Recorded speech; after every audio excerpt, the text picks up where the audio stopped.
Ok, Bézard Hachem, voilà, on reprend. On est toujours. On a commencé juste l'entrée, la pticha, le préambule, l'introduction de ce qu'on appelle Shara B'Chaina, ce portail qui traite de la contemplation de la créature. C'est là. On en était, encore une fois, lui, donc, après avoir, en principe, traité de l'unité des divines, c'est-à-dire que les divines sont comme des preuves rationnelles, selon la rationalité de son époque, de l'existence divine, de sa perfection, de son unité. Maintenant, à partir de ça, après avoir parlé de l'unité divine, de la perfection, le Rav Noubachi va mettre tout le service divin sur la base de la reconnaissance. De la reconnaissance qu'on devrait avoir vers le bonté du Créateur. Et donc, le premier chapitre à aborder, le premier sujet, c'est cette reconnaissance-là. Donc, c'est savoir observer, savoir contempler la création. Et de cette contemplation-là,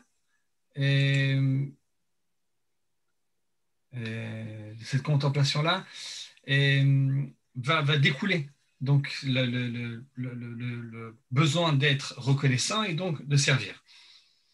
Maintenant, comme chaque fois qu'on veut étudier quelque chose, d'abord on commence par le contraire.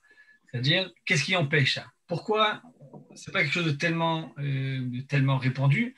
Qu'est-ce qui nous empêche à nous de voir toutes les bontés qu'on reçoit? Et vous vous rappelez, il avait donné trois points principaux à ce problème-là. Première chose, on est souvent concentré sur ce qu'on n'a pas. Et donc, ça nous empêche d'être rassasié de ce qu'on a. C'est-à-dire qu'on n'a pas, on peut avoir plein de choses, mais comme notre pensée est occupée par ce qui nous manque, on est sans arrêt préoccupé par ça et on n'a pas tout simplement ce calme-là qui nous permet de contempler, qui nous permet d'apprécier ce qu'on vit. Ça fait partie des grandes utilités du Shabbat. Et le Shabbat, un jour on arrête de travailler, on arrête la course de voir encore et encore des choses, on arrête tout. On est chez soi. Et chez soi, on regarde sa femme, ses enfants, sa famille, ses voisins, ses amis, et on attend de profiter de tout ça. Donc, ça, c'est le premier point qui est dit. Deuxième point, c'est qu'on on est habitué. Depuis qu'on est né, on a ça. Depuis qu'on n'a pas de conscience. J'ai un peu de mal à parler, je suis après comment dire, une dent, comment on appelle ça, tipul shoresh. Bref, dévitalisé, bref, il y a tout un. Je suis après un dentiste, donc j'ai la bouche encore à moitié sous l'influence de l'anesthésie, donc je parle un peu lentement. Ça je suis sûr que vous me pardonnerez. Donc, le deuxième point, on a dit, c'est le fait d'être habitué. On est habitué à tout ce qu'on a. On est habitué depuis qu'on est né, on n'a pas. Et quelque chose pour nous. Okay. Et dès qu'on est habitué à quelque chose, on ne se rend pas compte, on a beaucoup moins conscience de tout ce qu'on reçoit. Et dans l'exemple, quelqu'un qui a élevé un orphelin depuis qu'il est bébé, je crois qu'il grandit, il ne se rend pas compte. Alors que si on prend quelqu'un qui était qui était en captivité et qu'on le sauve, qu'on s'occupe de lui pendant une semaine, un mois, il va déborder de reconnaissance alors qu'il a reçu 1/1000 de ce que l'enfant a reçu, mais est-ce qu'il a reçu ça en pleine conscience? Que ça ne va pas de soi, que c'est pas différent. Le troisième point qui parle, c'est les problèmes malheurs qui existent et qui font que souvent on est comme Kavichol, on peut parler comme en guerre ou en disant en dispute avec le ciel. Et on ne se rend pas compte que tout ce qui nous arrive, c'est pour nous faire grandir. Là, on a vu cette parabole magnifique une maison qui est faite pour des aveugles. Toute la maison est là pour les aider à voir, mais si on décide d'en faire qu'à notre tête et de ne pas écouter ce que le médecin nous dit qu'il faudrait faire, alors évidemment, cette maison devient un calvaire, on se colle contre les murs, on se frappe, on prend des coups sur des meubles. Et donc le monde à nous ressemble aussi à cet hôpital-là. Il y a tout ce qu'il faut pour nous faire grandir. Il faut écouter les instructions de ceux qu'il y a. Donc, si on n'écoute pas, bah, on risque d'avoir beaucoup plus de peine qu'autre chose. Et, bon, on a un thé ici, je crois. Page 117, plus ou moins. Puisqu'on est ainsi d'un comme hommes conscients de ce qui se ferment au splendeur de Dieu, de l'enseigner tout l'avantage qu'ils auraient à ouvrir leur esprit. C'est-à-dire que, puisque c'est comme ça, puisque les choses sont tellement simples, sont tellement évidentes, bon, on ne voit pas beaucoup. Hein, et toute personne qui elle, a réussi à avoir cette conscience-là, ben, il a une obligation, une mitzvah de faire en sorte que tout le monde aussi. C'est bon. Je sais pas si ça aide un peu. Et, ouvrir les yeux aux gens. Car dimanche, je leur échappe, dont ils ne peuvent pas jouir par l'incompréhension et méconnaissance de leur valeur. C'est un des plus grands chesed qu'on puisse faire à quelqu'un, c'est lui ouvrir les yeux et de voir ce qu'il a. C'est une idée. Hein. Il y a marqué dans le. On est dans les parachiotes. On est dans les parachiotes. Dans le Sidra de Vaïkel Pekoudé. La construction du Mishkan, du temple, du petit temple qu'il y avait dans le tabernacle, qu'il y avait dans le désert. Parmi le tabernacle, il y avait un instrument qui s'appelait le kior. Le kior, c'est un réservoir d'eau qui était fait en nechoshet. Nechoshet, c'est en bronze extrêmement lisse, extrêmement poli, et il a été fait à partir des miroirs des femmes. Marot Atzovot, c'est les femmes qui avaient donné ce miroir-là.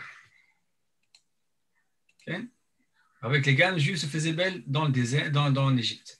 Avec Midrash, il dit, c'est pas seulement qu'elles se faisaient belles, elles ont réussi à réveiller, comment dire, l'instinct de vie chez leur mari. En Égypte, le travail était tel qu'on n'avait plus tellement envie de vivre, on n'avait plus envie surtout de se reproduire aussi. Parce qu'on n'aime pas la vie, mais on n'a pas intérêt à vouloir amener des enfants qui continuent cette vie-là.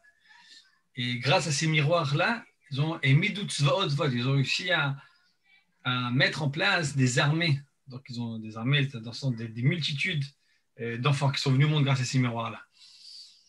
Et le Midrash nous raconte comment elles faisaient pour réveiller leur mari à vouloir avoir une vie commune avec elles. C'est-à-dire qu'elles se regardent dans le miroir et elles leur disaient, tu sais, je suis plus belle que toi. Et ils jouaient et avec ça, ils reprenaient goût à la vie. Et il y a quelque chose c'est intéressant. Pourquoi on prend ce miroir-là et on en fait ce réservoir d'eau, avec ce réservoir d'eau, on s'en occupait pour se laver les mains. Le Kohen avant de rentrer, le prêtre avant de rentrer dans le service divin, de se laver les mains et les pieds, et après il devait rentrer dans le service divin.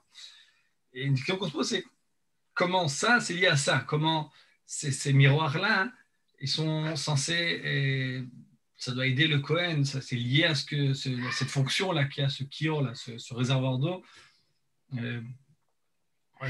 pour cette fontaine d'eau pour se laver les mains.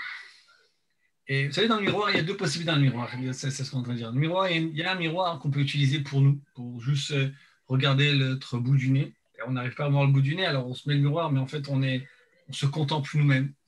Et c'est évident qu'un tel miroir, c'est pas quelque chose de tellement positif. Parfois, trop se regarder dans le miroir, on risque d'abord de tomber. C'est le mythe de Narcisse. À force de regarder, on tombe amoureux de nous-mêmes et on se noie dans la rivière. Mais il y a aussi un miroir, et là c'est le miroir des jeunes femmes d'Israël. C'est pas que pour se faire belle, c'était pour redonner confiance à quelqu'un d'autre. C'est-à-dire qu'il y a un miroir qui est vers moi, et puis un miroir que je sais mettre vers quelqu'un d'autre, que j'arrive à montrer des choses que quelqu'un ne voit pas. Par exemple, un Midrash qui dit, elle dit pas, les filles d'Israël ne disaient pas, je regarde, je suis belle, toi t'es pas beau. Elles disaient, je suis plus belle que toi. C'est-à-dire que ça inclut que toi aussi t'es beau, toi aussi t'as de la valeur, mais moi je suis mieux que toi. Moi, c'était un jeu. Mais c'était une façon, on peut voir ça comme ça, de redonner confiance à ces gens-là. Vous savez, dans le Midrash aussi, on raconte que le travail de l'Égypte était lié était tellement dur parce qu'il était inutile. Il faisait un travail qui devait construire quelque chose et le détruire le lendemain. Il n'y avait même pas c'était sisyphique. Il n'y avait même pas comment dire, parfois on fait un travail qui est difficile, mais quand on voit le résultat, ça nous donne comme ça un petit peu de contentement, ça peut nous donner un peu de satisfaction. Et quand on fait un travail qui est complètement absurde, quand on fait un travail, on sait que le lendemain ça va être détruit, on le refait, c'est détruit, on perd complètement assurance du fait qu'on a une valeur quelconque. Et parfois, il y a ce système-là de mettre, comment on dit, de mettre quelqu'un au placard. Si j'en veux dire, mais quelqu'un au placard. C'est quelqu'un au placard, c'est hop, on le met dans son bureau, on lui paye une paye, on lui donne son salaire, mais il ne fait rien. Il ne fait absolument rien. Et généralement, quelqu'un comme ça, au bout de quelques mois, il se brise, il n'a aucune chance de continuer ça. Et donc, les enfants d'Israël étaient brisés, et donc ces femmes, avec ce miroir-là, c'était une façon de leur montrer qu'eux aussi sont beaux, qu'eux aussi ils ont plein de choses à donner, qu'ils ont plein de choses à perpétuer. Et donc, la véritable utilité du miroir, c'est pas vers nous, c'est vers les autres. Faire montrer aux autres toutes les belles choses qu'ils ont et que souvent ils ne se rendent pas compte. Très souvent, donc c'est le travail du Kohen, du prêtre. Quand on va au service divin, la meilleure chose, la chose la plus utile, la plus puissante pour aider quelqu'un à évoluer, c'est de lui montrer tout simplement tout le bien qu'il y a en lui. Et de lui-même, après ça, quelqu'un qui a conscience de qui il est, de tout ce qu'il a, les choses, elles mûrissent, elles avancent, et ça va tout seul. C'est la plus grande chose à faire, c'est le plus grand chesed à faire aux gens qu'on a autour de nous. Et là encore, c'est ce qu'il me dit aussi, c'est le Chafetz Chaim. Donc ces miroirs-là que les femmes utilisaient pour dire aussi à l'homme qu'ils étaient beaux, pour leur redonner goût à la vie, les Kohanim aussi, c'était l'entrée pour eux au service divin, avoir conscience de ça. Donc, si on reprend sur notre auteur à nous, lui aussi, quelqu'un qui sait voir, la plus grande chose qu'il peut faire, le plus grand chesed qu'il peut faire, c'est de montrer aux gens toutes les choses pour lesquelles il devrait se réjouir. Et grâce à ça, se remplir de joie, et se remplir de plaisir à tout ça. Lorsque le voile de la grande disparaît, l'homme s'éveille ce bénéfice, il s'éveille ainsi son chant et sa louange pour celui qui le comble. Dans le joie, la fille terrestre, au seuil de l'éternelle béatitude. C'est un peu comme ça. On a en nous tous ce penchant-là de remercier, d'être plein de reconnaissance. N'importe quel homme, dès qu'il a un peu droit, qu'il n'a pas complètement détruit l'image divine qu'il a en lui, quand on reçoit quelque chose, quand on reçoit une bonté, quelqu'un nous a fait du bien, on a automatiquement envie de lui rendre d'une façon ou d'une autre. Pas forcément de lui payer, mais on se sent reconnaissant. Et bon, on reconnaît ça. Ça, tout le monde voit ça. Donc, le problème, c'est qu'à fois, on ne se rend pas compte de ce que les gens ont fait pour nous. Les gens ont fait pour nous, et là, on ne supporte pas au Créateur. Donc, si on arrive juste à enlever le voile de l'aveuglement, automatiquement, va se réveiller ce chant, cette reconnaissance pour le maître de tout ça, le Créateur de tout ça.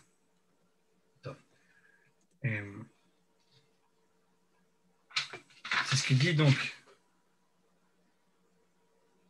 Que le comble dans le et au seuil de l'éternel battu, c'est-à-dire que grâce à cette reconnaissance-là, il va s'en découler plein de bonnes choses. Puis au bout du compte, il va amener l'homme au salaire éternel. C'est ce qu'on appelle le Olam Haba, le monde futur, le monde du salaire, ce monde qui est éternel. Donc, grâce à ça, la meilleure recette qu'on peut faire aux gens, c'est de leur montrer tout le bien qu'ils ont, en eux, autour d'eux, qu'ils ont reçu. Grâce à ça, automatiquement, ils se réveilleront à vouloir remercier le Créateur. Par ça, va s'entraîner plein de bonnes choses. Ken, vous voulez vous dire quelque chose? Ok, on continue alors. L'Ecclésiaste dit, c'est dans Kohelet, les paroles des sages sont des aiguillons, et ceux qui rassemblent sont des clous enfoncés. Laisse-toi instruire par eux, ô mon enfant, à faire beaucoup de livres, il n'est point de faim, et beaucoup d'études lassent la chair. Okay. c'est un peu difficile à traduire, mais comme ça. Les paroles des chasses sont des aiguillons. De quel aiguillon on parle? En hébreu, c'est d'urbanot. C'est ce qu'il dit, les aiguillons, c'est ceux qui stimulent et qui rassemblent, car ils stimulent. De quoi il s'agit? D'urbanot, il y avait un bâton, bon, avec lequel il y avait une petite aiguille au bout de ce bâton-là, et qu'on utilisait ce bâton-là pour faire apprendre aux animaux, c'était le bœuf, le taureau, la matbakar, ça s'appelle, pour apprendre, pour dompter, pour apprivoiser, dompter, je sais pas comment, c'est pour le taureau, pour faire en sorte qu'après, il puisse aller tranquillement faire son travail le travail agricole qu'on demande de lui. Dis donc, pour conduire le bétail, en fait. Exactement, pour conduire le bétail. Le conduire c'est ces aiguillons qui réveillent quand même. Et ceux qui rassemblent, c'est quoi ceux qui rassemblent? Dire ceux qui rassemblent toutes les avis, toutes les paroles, qui en font un livre, qui en font un recueil. Eux, c'est comme des clous enfoncés. C'est-à-dire c'est un aiguillon, quand on parle l'un à l'autre, ça peut être comme ça un pic, comme ça qui nous réveille, qui nous remet là où il faut. Et lorsqu'on a un clou enfoncé, c'est quelque chose qu'on peut utiliser tout le temps. Quand on écrit un livre, l'utilité que ce livre-là a, elle peut s'étendre sur des siècles. On est en train d'étudier un livre qui a été écrit il y a 700 ans et qui a été traduit il y a 70 ans. Donc, une œuvre qu'on a fait, qui a été faite comme ça, Bernard Barchet, on ne sait pas où, mais par exemple, cette œuvre-là, cette traduction-là qui a été faite pendant les maquis de la guerre mondiale, Deuxième Guerre mondiale, ça, encore aujourd'hui, ça nous aide à nous, on étudie grâce à ça. Donc, les paroles sont comparées des aiguillons qu'elles stimulent. Et ceux qui rassemblent, des clous foncés. Rassemblent, encore une fois, qui rassemblent tous les avis. Car leur appel s'enfonce dans les cœurs et pousse à l'accomplissement de la sagesse. À mon avis, ce qu'il veut dire, c'est que la sagesse, on l'a en nous. La sagesse, elle fait partie de nous. On a juste ce qu'on oublie. C'est comme cet aiguillon-là qui réveille. C'est basé sur le fait qu'il y a un système nerveux, il y a des nerfs, il y a une vie qui est là, qui ressent les choses. Parfois, on risque un peu d'oublier. Et ce rappel-là, il nous réveille. Il réveille ce qu'on a en nous, cette sagesse qu'on a, qui existe déjà. Donc, ça nous stimuler. Et ceux qui rassemblent, donc ils rassemblent tous les textes, ils rassemblent, qui en font vraiment un livre, comme un clou foncé, quand l'empêche s'enfonce dans les cœurs et pousse à l'accomplissement de la sagesse. On explique parfois ceux qui enflent, on explique ceux qui rassemblent par des paroles. On explique parfois ceux qui rassemblent par les paroles de ceux qui rassemblent. Le mot parole, qu'on lit en tête du verset, c'est important aussi au second membre de la phrase. Okay. Les paroles des sages sont des aiguillons, et les paroles de ceux qui rassemblent, c'est comme ça qu'il faut lire. Les paroles sont des clous enfoncés. Et leurs écrits, enfin, sont comparés à des clous enfoncés parce que la sagesse qu'ils enseignent est établie à jamais, éternellement utile. Parce que ce qu'ils ont écrit, ça reste. Et on peut utiliser ça tout le temps. Comme un clou enfoncé, on peut l'utiliser même des années après, il est toujours là. C'est comme ça, ces livres-là aussi, ils sont là. Donc, bref, ce qui veut dire, c'est que quelqu'un qui a lui-même goûté à ça, il ne peut pas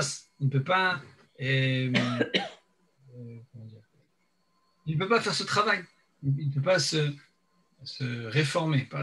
s'exempter de ce travail-là. Parce qu'il est utile, ce travail-là. Il a quoi faire. C'est juste un réveil.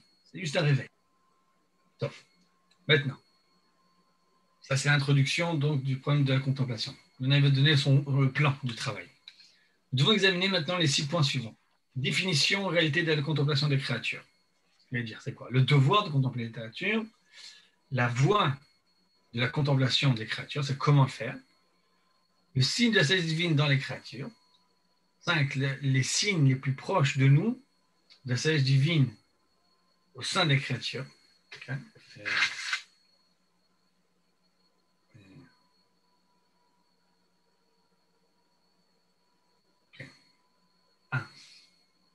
Okay. Parmi ces signes de la sagesse, qu'est-ce qui est le plus proche de nous? Qu'est-ce qu'on rencontre le plus souvent? Et à la fin, les causes corruptrices. C'est-à-dire, qu'est-ce qui fait en sorte qu'on a du mal à contempler? Qu'on a contempler, de faire ce travail-là de contemplation. Ok. petit peu. Donc, chapitre premier. Définition et réalité. Mahout aprina. Définition de la contemplation des créatures. La créature, c'est la création. L'auteur dit, Amar Praver. Contempler les créatures, c'est essentiellement découvrir les traces de la sagesse divine qui les emprunte et les peser en son âme avec tout son discernement. Tiens, encore une fois, c'est quoi quand on dit qu'il faut contempler? Qu'est-ce qu'il faut contempler? Qu'est-ce qu'on cherche dans la nature, dans la création? On dit ce qu'on cherche, c'est rechercher les traces de la sagesse divine. Toute la chokhmah. Toute la chokhmah qu'il y a dans la création. La peser en son âme, c'est-à-dire la méditer. C'est-à-dire faire en sorte que vraiment... Et la peser, c'est-à-dire la méditer, la peser avec tout son discernement, avec toute la force qu'on a. Avec le maximum qu'on a de capacité intellectuelle, de capacité de chokhmah, de contempler et de rechercher la sagesse qui se cache dans la création. Et voilà, c'est la définition c'est ça qu'on cherche. Car les traces divines sont mêlées à la création, mais leur principe est unique. Comme le soleil est unique en son principe et son essence, dont l'éclat réfléchit dans le vert blanc, bleu, rouge, selon la couleur de l'écran qu'il reçoit, ainsi, dans un jardin, l'eau se part de l'état des fleurs qui la boivent. Découvrons donc la créature du Seigneur. On va voir. Et donc les créatures du Seigneur, les plus infimes et les plus grands, nous ne laissons pas de revenir sur ce qui nous est encore caché. Nous trouverons toutes choses ainsi que je l'ai dit. La phrase n'est pas très claire.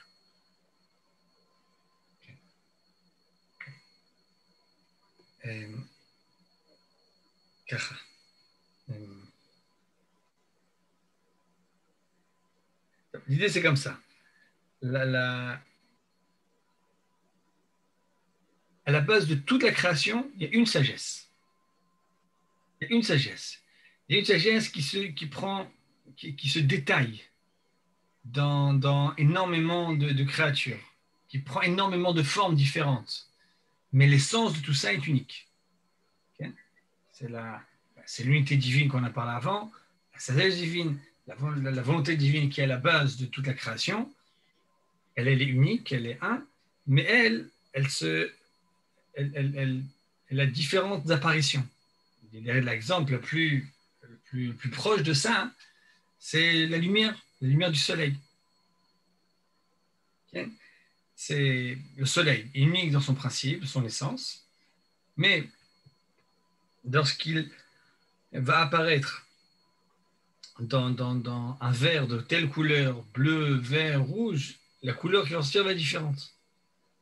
Dans la couleur de l'écran qu'il reçoit. Ainsi dans le jardin, okay? Il y a de l'eau. Et cette eau-là, ça peut être un ruisseau qui coule, ça peut être de la verdure, ça peut être une fleur, ça peut être un arbre. Mais dans tous ces êtres-là, il y a cette même eau qui est là et qui donne la vie à tout.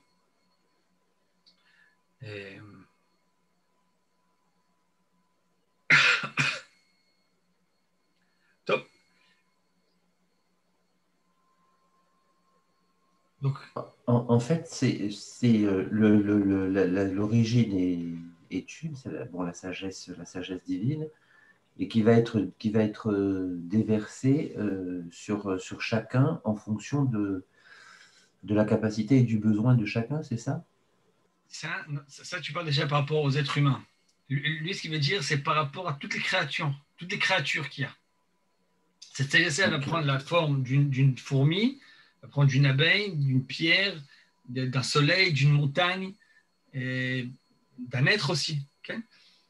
Mais donc, oui, et donc, dans chacune de ces éléments-là, il faudrait trouver la sagesse divine qui se cache derrière ça. Où se trouve la sagesse divine dans une fourmi? Où se trouve la sagesse divine dans de l'eau, dans une montagne? Tu vois? La source de tout ça. Ça, c'est la contemplation. Donc, ça demande et de regarder et de méditer, de réfléchir aux choses. de réfléchir aux choses. Donc, découvrons donc la création, la créature de Dieu, les plus vieilles et les plus grands, et grâce à ça, petit Yashev, en hébreu, c'est qu'une fois que tu découvres, tu pourras revenir sur ce qui est caché. Grâce à cette contemplation-là, tu pourras retrouver ce qui est derrière la façade des choses. Et comme si tu fais ça, ce travail-là, tu trouveras que c'est que je l'ai dit. Comme les traits de sagesse sont éparses parmi les créatures, nous devons contempler celle-ci et réfléchir, afin que la notion de sagesse divine s'établisse sûrement dans notre esprit. C'est-à-dire que, puisque cette sagesse-là, elle s'exprime par une multitude de créatures, la meilleure façon de retourner à la source, c'est d'étudier cette multitude de créatures. On ne peut pas, c'est-à-dire qu'en étudiant juste une partie de la création, on n'aura toujours qu'une partie de cette sagesse-là. Plus on aura la possibilité de compléter ce travail-là, plus on sera capable de retourner à la source. Si le travail de cette sagesse était uniforme en chaque créature, personne ne pourrait en concevoir de doute. Si c'était la même chose, évidemment, il n'y a pas de sport, c'est très facile. Mais ces signes-là de la sagesse, ils ont plein de formes. Et que ce soit quelqu'un de très intelligent ou quelqu'un qui est très idiot, tout le monde, l'intelligent et l'insensé, connaîtrait également. Donc, la raison de la diversité que nous avons dans l'univers est la suivante. Alors, pourquoi c'est comme ça? Parce qu'un agent accomplit la même œuvre, il manifeste sa dépendance, agent sur l'action d'une force extérieure, esclave d'une nécessité dont il n'est pas le maître. Le feu brûle et le mouille fatalement. L'être libre crée selon le temps des œuvres diverses. Or, Dieu est libre. Il veut ses œuvres et d'elle-même n'est soumis à aucune nécessité, aux forces naturelles. Aussi crée-t-il des œuvres diverses selon l'existence constante de sa sagesse seule, de manière que sa diversité soit le signe de l'unité, la marque de la volonté créatrice du Seigneur. Donc, vous savez, là, il dit apparemment des choses simples comme ça, mais ça va à l'encontre d'une pensée philosophique de son époque, qu'on retrouve dans le déisme encore de Voltaire, qu'on retrouve dans le livre du Kuzari. Il parle à un philosophe, et l'idée, c'était qu'il y a un problème. Le problème, c'est que s'il y a la source de tout l'univers, le créateur est unique, alors comment ça se fait que la création est tellement diverse et même tellement contradictoire, tellement de chosser seder, de balagan, comme on dit en hébreu, de tohu. Si c'est tellement, s'il y a une seule création, on aurait dû retrouver ça partout. Il y a un seul créateur. Et le fait que c'est tellement différent, qu'il y a du chaud, du froid, du bon, du mauvais, donc difficile de dire qu'il y a une seule source. Ça, c'est un des problèmes qu'il dit. Deuxième chose qu'il dit, c'est que le créateur, s'il avait une volonté, ce serait pour lui une marque d'un manque, mais un signe qui n'est pas complet, qui n'est pas parfait, d'imperfection. Et donc, c'est impossible, inconcevable. Donc, la source première, parce qu'elle doit être parfaite, elle n'a pas de volonté. C'est partie des points de base de la pensée d'Aristote. C'est-à-dire qu'il y a une source à tout, mais elle n'a aucune volonté. Parce que vouloir quelque chose, c'est voir quelque chose qui nous manque. Et donc, tout ce qui existe, ça existe parce que ça doit être. C'est comme il y a le feu, il fait autour de lui, il crée de la chaleur, il crée de la lumière, il crée de l'ombre parfois, mais ce n'est pas quelque chose qu'il veut. C'est comme ça. S'il est là, tout ça existe aussi. Là, il me dit, le Rabbeinu Bachya, il y a deux choses différentes. Au contraire, la création, le créateur est unique, la création est multiple, tout simplement parce qu'il est force, parce que c'est un signe de sa liberté du créateur. Quelqu'un qui doit créer, qui doit aller une seule et même chose, ça prouve qu'il est programmé pour ça. Il est formaté pour ces choses-là. Et donc, on ne peut pas faire autre chose que de créer une seule et même chose sans arrêt, de revenir sur un seul et même thème. Le créateur, parce qu'il est absolument libre, donc il a aussi créé une multitude d'œuvres selon une seule contingence, c'est pour ce que lui, il a décidé qui est nécessaire pour emmener le monde à, à- à sa plénitude aussi, à son tikkun. Donc, l'être libre, il crée dans le temps des œuvres diverses. Okay? Donc, or, Dieu est libre, il veut, Dieu est libre, il a une volonté.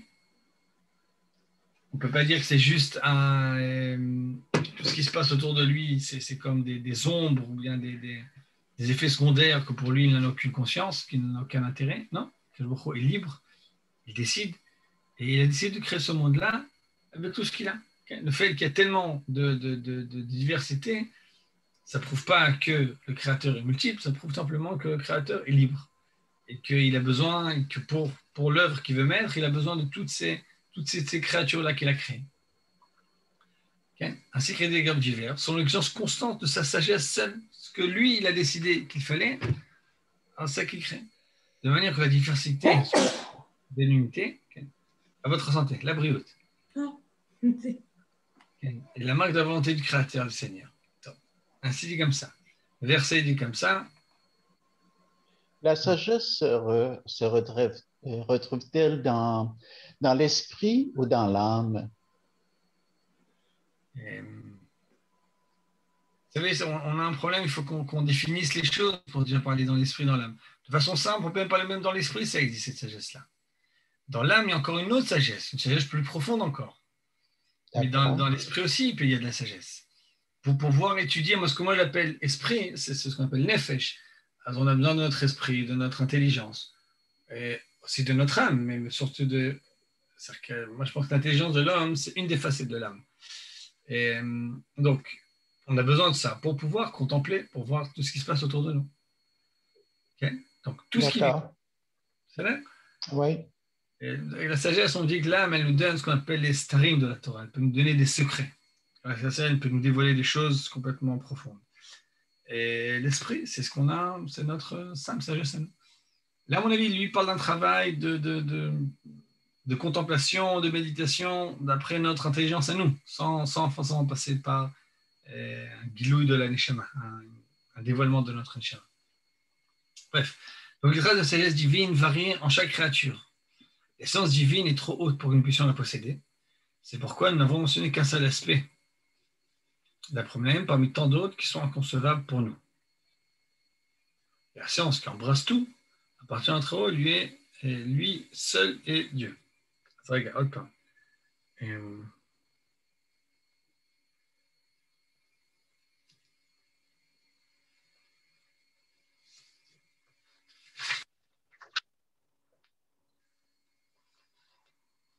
Pourquoi je vais rester d'abord, c'est ce que tu as blessé au créer sur le terme de c'est par rapport à ce qu'il a dit avant que la multitude de la création, ça prouve pas qu'il y a plusieurs créateurs, ça prouve qu'il y a un créateur libre qui fait tout ce qu'il décide qu'il faut faire d'après sa sagesse pour ce qu'il a décidé pour son projet, lui, pour son projet divin.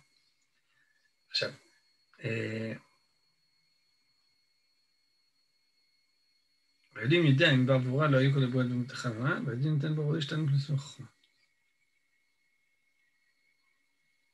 c'est pour ça qu'il a, là, le traducteur a oublié vraiment une phrase.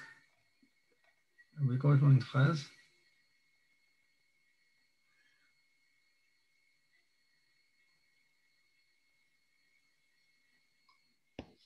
Donc, il a oublié de traduire une phrase qui dit simplement que la volonté divine, et que lui seul, il sait pourquoi. Il a décidé de créer cette créature-là tellement diversifiée. Et on ne prétend pas tout comprendre. On ne prétend pas tout comprendre. On essaye. On va essayer d'étudier le maximum, dire le maximum de créatures, et pour essayer de retrouver la sagesse divine, la volonté divine qui se cache derrière. Mais pourquoi c'est comme ça, de telle façon, avec toute cette multitude-là? Top. Le créateur, il sait pourquoi il a fait ça. Nous, on n'est pas, même si on ne sait pas, c'est là comme ça.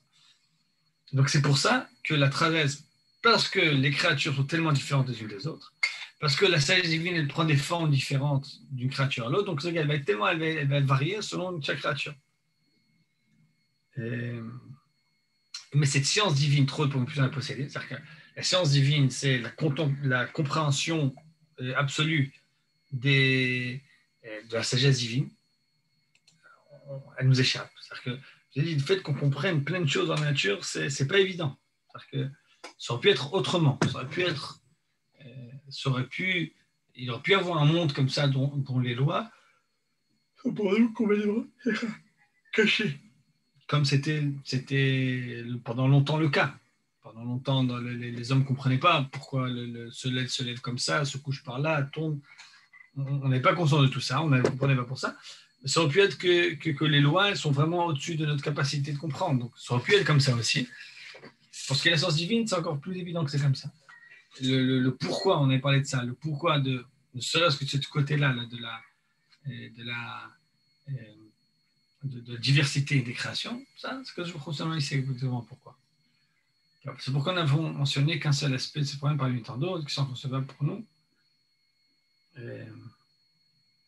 Okay. Un seul aspect, c'est-à-dire que de quoi il parle de cet aspect-là. Pourquoi on sait qu'il y a tellement de différences et pourquoi il y a tellement de difficultés, pourquoi on a tellement de difficultés, nous, à retrouver la sagesse parmi les créateurs, les créations, parce que c'est différent, parce que ça se cache à chaque fois d'une autre façon. Donc, la science embrasse tout, okay?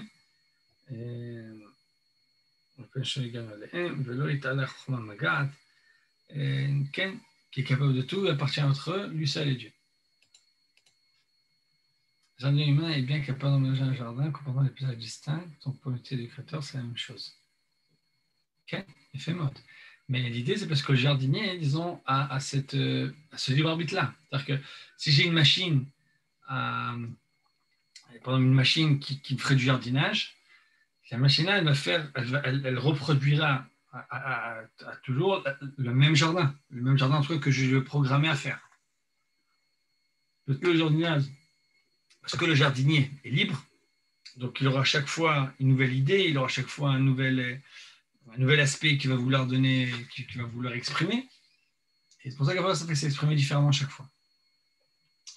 Donc, si on résume tout ça, c'est quoi le mitzvah de contempler?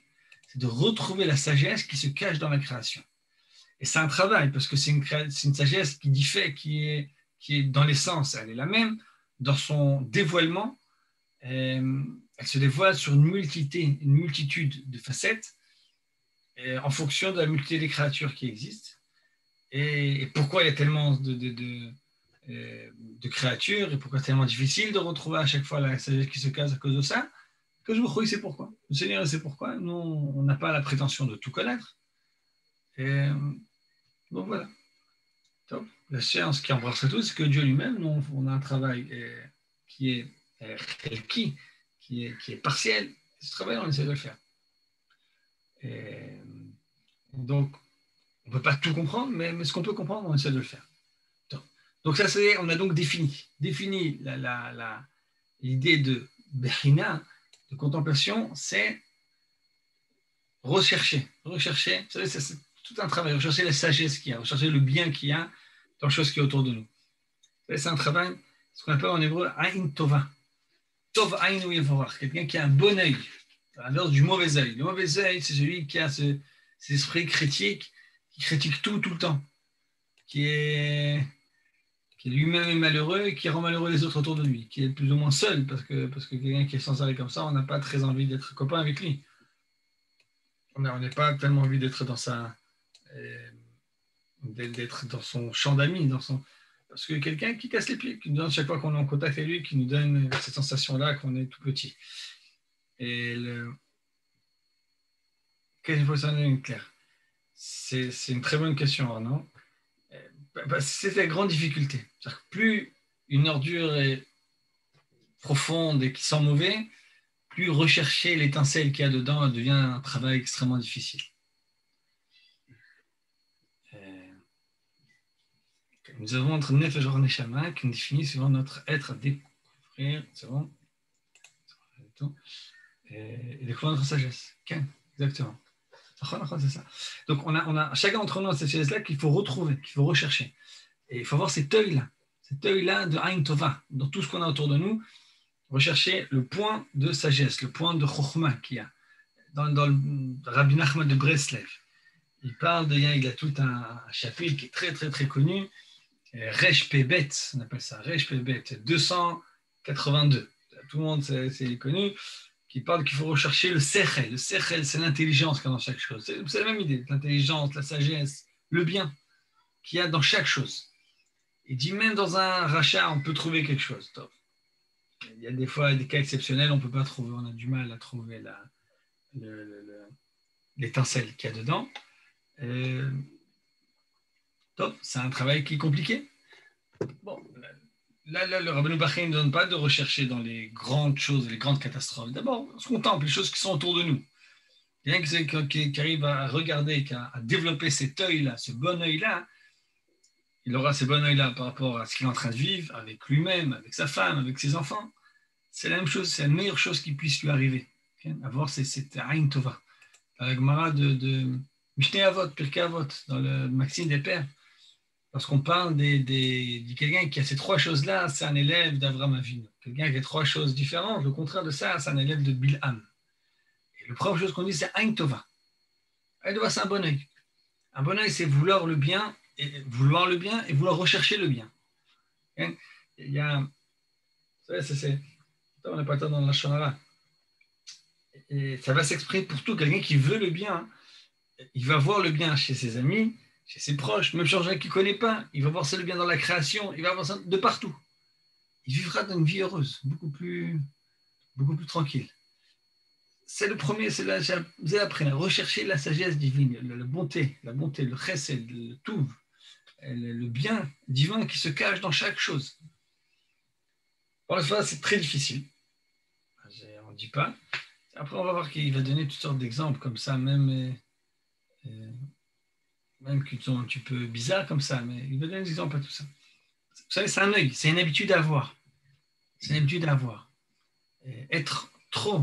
Avoir un esprit trop critique, c'est une clala, c'est une malédiction. C'est quelqu'un comme ça, il est malheureux. D'abord, il est malheureux parce qu'il n'est jamais content, et puis parce que très souvent, les gens ne veulent pas être en contact avec quelqu'un comme ça. On aime en contact avec quelqu'un qui nous donne de la valeur. C'est